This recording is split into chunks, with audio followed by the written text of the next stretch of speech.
Assalamualaikum warahmatullahi wabarakatuh. Pada kesempatan hari ini, saya Hajar Nur Asya Ulfah, NIM H44190018, akan mempresentasikan mini proyek saya yang berjudul Analisis Kelembagaan pada Pengelolaan Waduk Cirata, Kabupaten Purwakarta, Provinsi Jawa Barat, dengan menggunakan kerangka analitik institusional analysis and development dalam rangka memenuhi tugas ujian akhir semester. Untuk topik tersebut dilatar belakangi oleh Waduk Cirata yang terletak di 3 kabupaten, yaitu Kabupaten Purwakarta, Kabupaten Cianjur, dan Kabupaten Bandung Barat. Lalu Waduk Cirata memiliki luas genangan air seluas 62 km persegi atau setara dengan 6.200 hektar dengan luas dataran waduk 900 hektar, berada pada ketinggian 220 mdpl dan kapasitas volume airnya sebesar 2.165 juta meter kubik. Lalu Waduk Cirata berada pada sistem daerah aliran Sungai Citarum, di mana merupakan salah satu sungai yang strategis nasional dan mendukung pergerakan perekonomian nasional. Next, Waduk Cirata ini memiliki pemanfaatan, keberadaannya itu memiliki pemanfaatan untuk penyedia air irigasi pertanian budidaya perikanan dengan kapasitas tertinggi mencapai 135.000 ton, lalu untuk kegiatan pariwisata dan transportasi, dan khususnya yang ketiga itu untuk penyediaan sumber tenaga listrik atau PLTA, di mana Waduk Cirata ini menghasilkan daya listrik terpasang sebesar 1.008 MW dengan total energi listrik yang dihasilkan per tahun sebesar 1.428 GWh. Nah, Waduk Cirata merupakan PLTA terbesar di Asia Tenggara. Dari pemanfaatan waduk yang begitu banyak, namun Waduk Cirata pada saat ini masih menghadapi permasalahan yang sulit diselesaikan. Permasalahannya itu diantaranya permasalahan pada kualitas air, kelembagaan, biokapasitas, dan produksi ikan.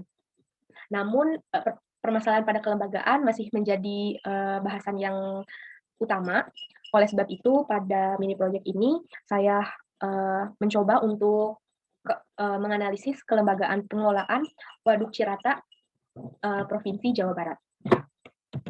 Dari latar belakang tersebut dapat dirumuskan beberapa permasalahan, diantaranya yang pertama, apa saja dasar hukum yang terkait dengan pengelolaan Waduk Cirata di Jawa Barat. Lalu yang kedua, bagaimana peran serta kedudukan stakeholder yang terlibat dalam pengelolaan Waduk Cirata di Jawa Barat. Lalu permasalahan yang ketiga, bagaimana hubungan aspek lingkungan, ekonomi, dan politik dalam pengelolaan Waduk Cirata.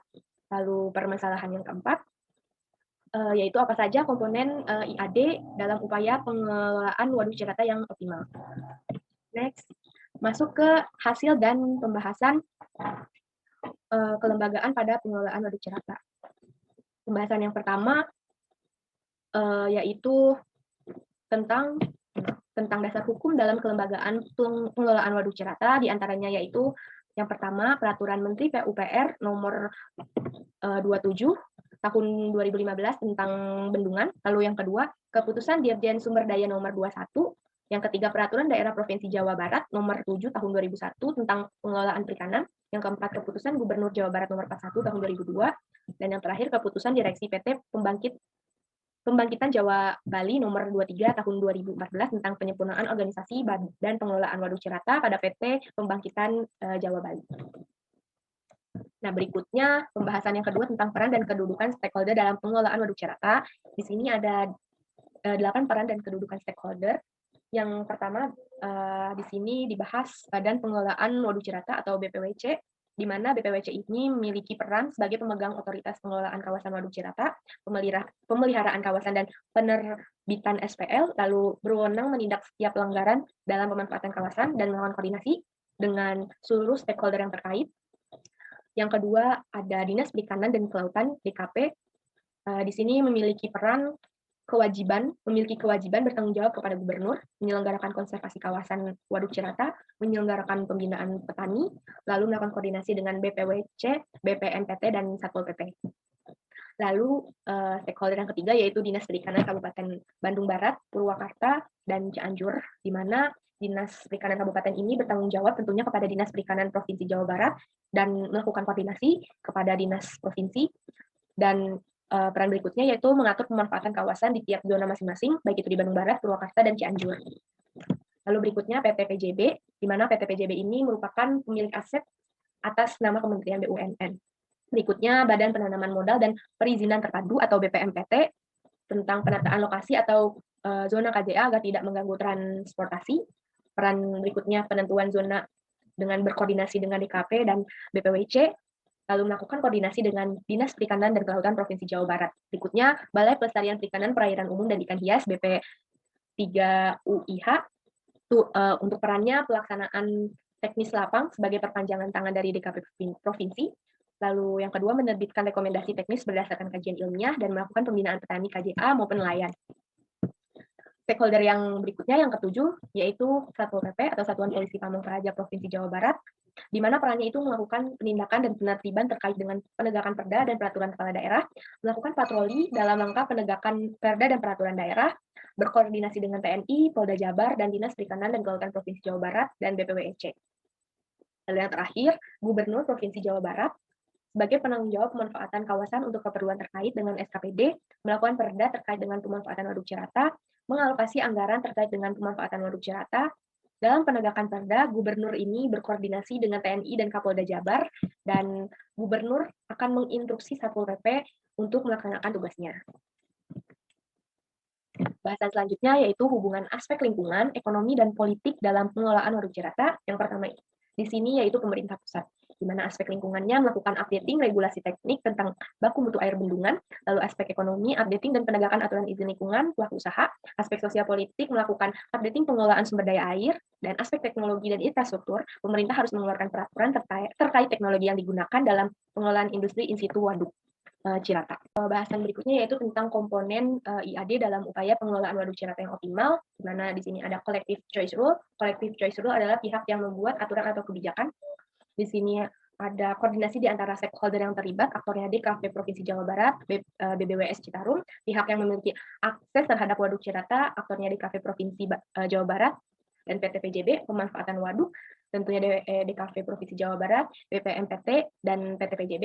Larangan dalam pemanfaatan waduk Cirata, faktornya itu sama dengan pemanfaatan waduk Cirata, dan berikutnya izin pemanfaatan waduk Cirata, aktornya DKV Provinsi Jawa Barat, BPMPT, dan BPWC, jumlah maksimum KJA, lalu ada pemantauan dan pengawasan oleh DKV Provinsi Jawa Barat, PT PJB, penindakan dan penegakan hukum aktor DKP Provinsi Jawa Barat, BPWC, dan Satpol PP. Lalu sanksi yang diberlakukan yaitu aktornya DKP Provinsi Jawa Barat, PT PJB, dan BPWC.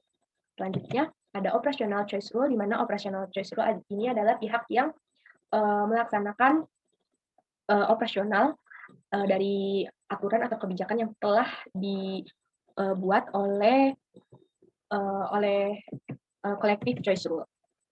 Yang pertama, pengawasan kegiatan pemanfaatan aktor di sini BPWC, Dinas Perikanan Kabupaten, BP3 UIH, Satpol PP, dan petani KJA, penegakan perda yang terkait pemanfaatan waduk Cirata oleh Satpol PP, BPWC, izin pemanfaatan waduk Cirata dilakukan oleh BPWC, BPMPT, Dinas Perikanan Kabupaten, dan DKP Provinsi Jawa Barat, pencatatan kegiatan dan pelaporan dilakukan oleh BPWC, petani KJA, dan Dinas Perikanan Kabupaten, penindakan dan penegakan hukum dilakukan oleh Satpol PP dan BPWC, dan pemberlakuan sanksi dilakukan oleh Satpol PP, BPWC, dan petani KJA. Berikutnya ada partisipan. Partisipan di sini merupakan stakeholder yang terlibat dalam pengelolaan waduk Cirata yang terdiri tadi dari 8, BPWC, DKP Provinsi Jawa Barat, Dinas Perikanan Kabupaten Bandung Barat, Purwakarta, dan Cianjur, PT PJB, BPMPT, BP3 UIH, Satpol PP Provinsi Jawa Barat, dan Gubernur Provinsi Jawa Barat. Lalu posisi di sini stakeholder tersebut memiliki posisi seperti apa? Di sini partisipan memiliki posisi sebagai pemerintah pusat, ada yang sebagai pemerintah pusat, pemerintah provinsi, pemerintah kabupaten, badan yang ditunjuk oleh pemerintah seperti Satpol PP, lalu pihak swasta dan masyarakat dan pilihnya masyarakat. Lalu aksi di sini adalah sebuah kegiatan yang dilakukan oleh stakeholder. Yang pertama ada diperuntukkan dalam keperluan pemanfaatan waduk Cirata ini diperuntukkan dalam keperluan produksi energi listrik PLTA Cirata. Lalu kegiatan perikanan, baik perikanan tangkap maupun perikanan budidaya atau KJA, penyedia air irigasi pertanian, pengendali debit air, pemanfaatan permukaan air untuk transportasi. Lalu potensial outcome itu dari aksi tersebut menghasilkan kejadian apa? Nah, dari aksi tersebut ada yang terjadi yaitu overlapping atau tumpang tindih antara stakeholder yang satu dengan yang lain, adanya penerapan kelembagaan yang belum optimal juga, lalu pemanfaatan common pool resource kawasan Waduk Cirata yang berlebihan dan perawatannya juga yang tidak baik, sehingga pengelolaannya juga tidak baik. Lalu yang berikutnya, di sini ada aspek biaya dan manfaat, terdiri dari biaya sosial. Di sini menggunakan pendekatan dari anggaran pemerintah dan BPWC melakukan FGD, baik itu sosial dalam media cetak dan elektronik, biaya pemantauan dan pengawasan, melakukan pendekatan frekuensi patroli dan kebutuhan armada serta bahan bakar dalam melakukan patroli.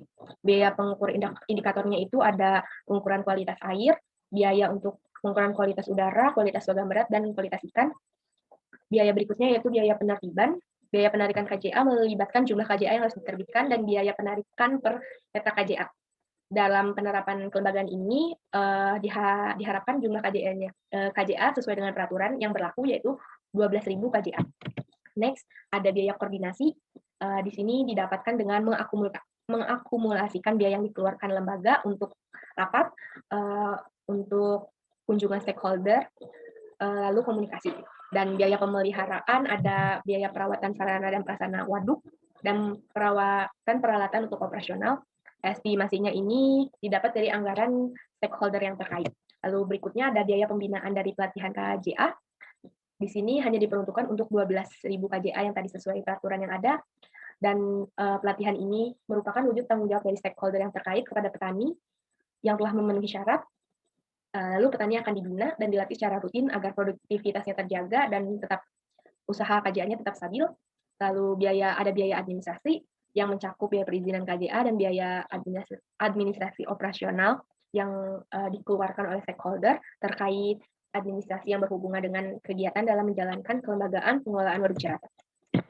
Lalu untuk mengendalikan permasalahan kelembagaan pada pengelolaan Waduk Cirata guna pemanfaatannya untuk lebih optimal lagi dan perawatannya lebih baik lagi, dapat dilakukan dengan yang pertama memperbaiki regulasi agar tidak terjadi tumpang tindih stakeholder.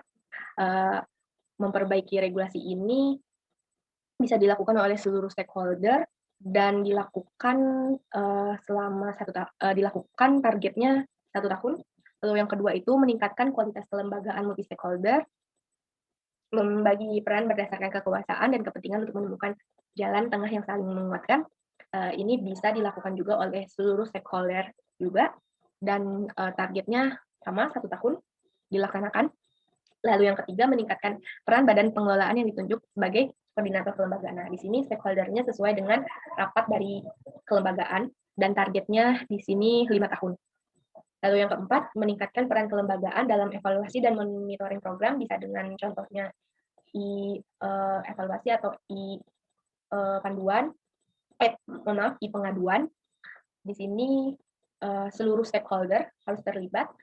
Lalu targetnya setiap tahun harus dilaksanakan. Untuk pengelolaan yang lebih baik, setiap tahun harus ada evaluasi terkait kelembagaan dari pengelolaan Waduk Cirata ini. Berikut daftar pustaka yang menjadi sumber acuan pembuatan mini project analisis kelembagaan pada pengelolaan Waduk Cirata ini. Demikian presentasi dari saya. Kurang lebihnya mohon maaf, dan saya mengucapkan terima kasih banyak.